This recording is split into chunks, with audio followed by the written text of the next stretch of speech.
Sziasztok! Szeretném ezt a nyaralóházat bemutatni nektek, ami az erdő és a tenger találkozásánál épült. Hálózatoktól független területen van, azaz napelem segítségével nyerjük az áramot, esővizet használunk fürdésre. Komposztterületünkön ülve rálátunk a tengerre, és gyönyörködhetünk a kilátásban. A ház melegét a fafűtéssel oldjuk meg, illetve a fa táplálja a szaunakályhát és a kerti füstölőt is.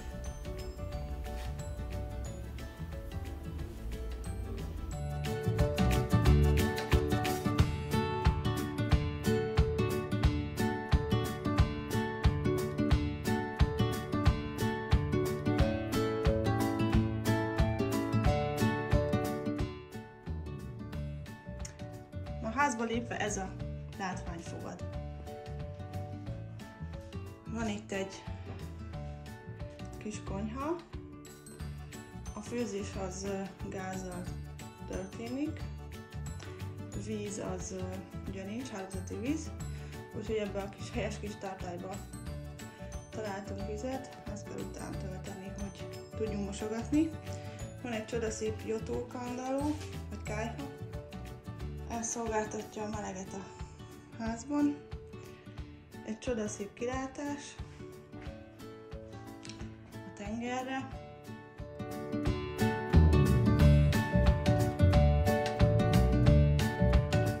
A teraszra.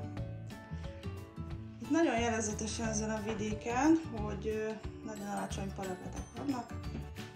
Érdemes megfigyelni a részleteket, díszítéseket. Ugye tengerparton vagyunk, tengeri csillag, madártól, toboz, kagyló, uszadékfa, kavics. Itt egy kellemes kis gyerekszoba. Általánosan igaz a fehérre mázolt vagy lazúrozott faburkolat. Kedves kis álomcsapdával, üvegekkel, mentőmellénnyel. Ez egy alvókuckó.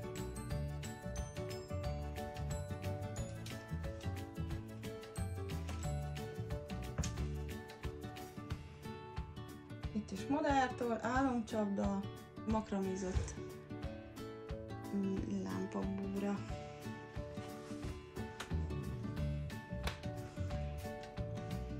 És hát mindenhol megjelenik a faburkolat, gyönyörű padlója van. A bútorok fából vannak, a burkolat fa, ugye a ház is fa. Na és még megmutatom a ház érdekességét.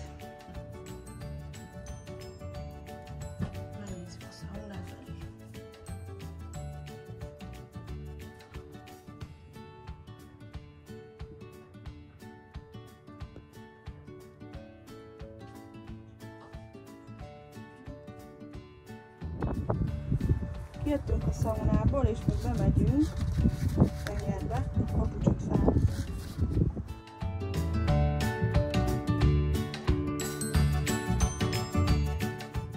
Na, megpróbálom én is a küldetést. Kicsit hideg. Na jó, ez van.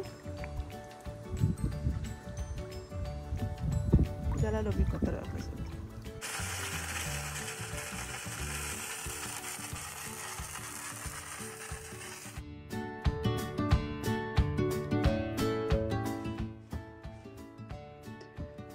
No, hát örülök, hogy végignéztétek velem a házat, remélem tetszett, és várom a észrevételeket, illetőleg aki kitalálja, hogy milyen országba járunk, az kap tőlem egy kis meglepítést.